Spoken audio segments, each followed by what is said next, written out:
네, 여보세요. 땡땡기업 최종 면접 합격을 축하드립니다. 저희 신체 검사에 앞서서 개인 신용 정보 조회가 필요합니다. 현재 본인이 대출을 갖고 있는지, 그리고 본인의 계좌에 약 3천만 원의 보증금이 필요하니 안에 넣어주시면 감사하겠습니다.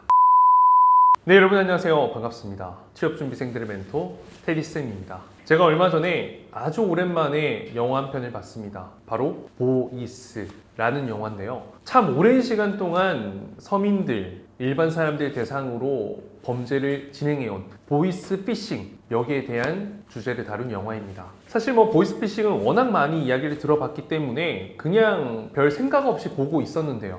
영화의 절정에 들어갈 때쯤 취업 준비생들을 대상으로 하는 보이스 피싱이 대박이 납니다. 그 범죄 집단 속에서요. 그래서 제가 화가 너무 많이 나고 속상한 마음에 여러분들께 조심하라는, 그리고 주의의 멘트, 이런 것들을 좀 알려드리고 싶어서 영상을 촬영하게 됐습니다. 보이스피싱 많이 들어보셨을 거예요. 주변에 당한 사람들도 많고 뉴스 기사에서도 굉장히 흔하게 볼 수 있잖아요. 점조직으로 굉장히 나뉘어져서 역할 다변화시켜서, 저기 중국에 몸통을 두고 있기 때문에 사실 일당을 타진하기, 검거하기가 힘들잖아요. 사실 한 8년 전, 9년 전쯤에 제가 취업 준비생일 때 저희 부모님께서도 한번 보이스피싱에 당한 적이 있습니다. 그래서 저는 개인적으로 보이스피싱, 어떤 돈을 달라고 하는 사칭하는 전화 거들떠도 안 보고요. 그런 전화 오면 바로 끊어버립니다. 그런데 이 보이스피싱이 굉장히 진화되고 있다고 하더라고요. 얼마 전에도 제 이메일로 어떤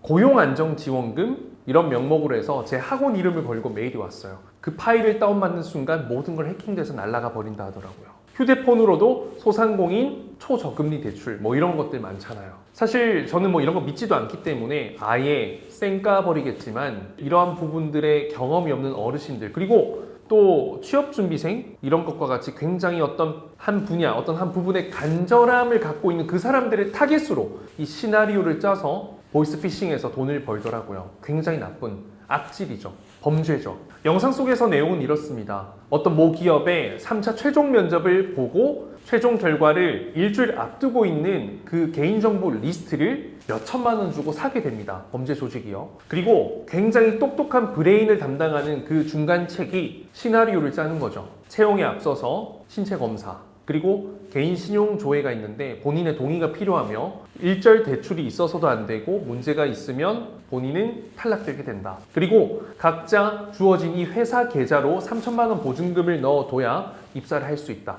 들었을 때 말도 안 되는 내용일 텐데, 근데 이게 번호 자체도 해당 기업의 번호로 오고, 혹시나 내가 해당 기업의 인사팀이나 어디에 물어보려고 전화를 했을 때도 전화번호를 이렇게 바꾸는 기계가 있대요. 그걸 통해서 내가 땡땡 기업으로 전화했는데 이 조직으로 전화가 가게 되는 거죠. 무섭지 않나요? 그러니까 사람들이 정말 보이스피싱 계좌 이체해주는 것뿐만 아니라 돈을 싸들고 가서 은행에서 정말 말도 안 되는 사람에게 돈을 건네주기도 하고 그런다고 합니다. 실제로 유튜브에서 제가 취준생 보이스피싱 검색해보니까 약 4, 5개월 전에 한 취업준비생이 당했더라고요. 중앙지방검찰청 김민수 검사라는 이름으로 사칭을 해서 전화가 왔고, 본인의 어떤 문제로 인해서 이 전화를 끊는 순간 모든 거래 정지, 본인은 지명수배가 된다. 그래서 10시간 가까이 전화 끊지 못하고 400 몇십만 원을 인출해가지고 지방에서 서울로 올라가서 이야기했던 그곳에 돈을 넣고 또 우연히 전화가 끊겨버리는 바람에 본인의 어떤 죄책감을 이기지 못하고 자살을 했다라는 내용.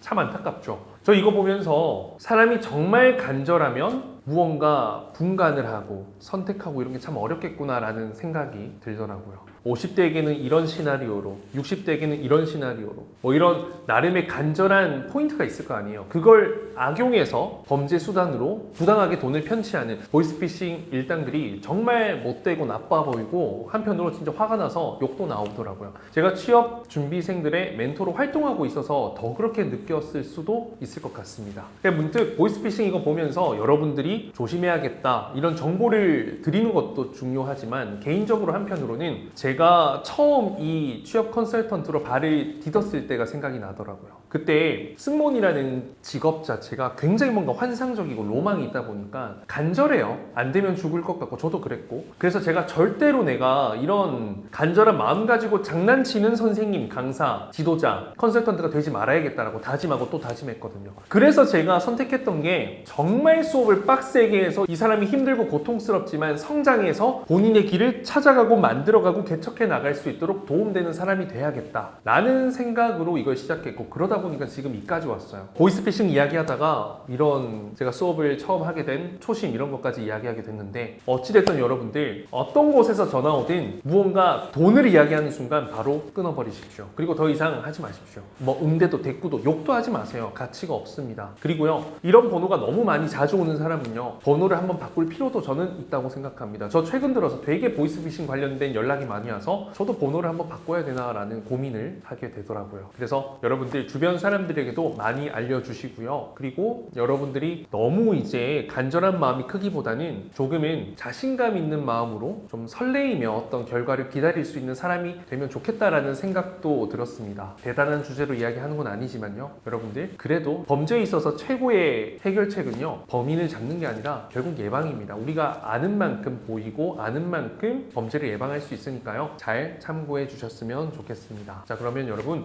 열심히 해봅시다. 화이팅!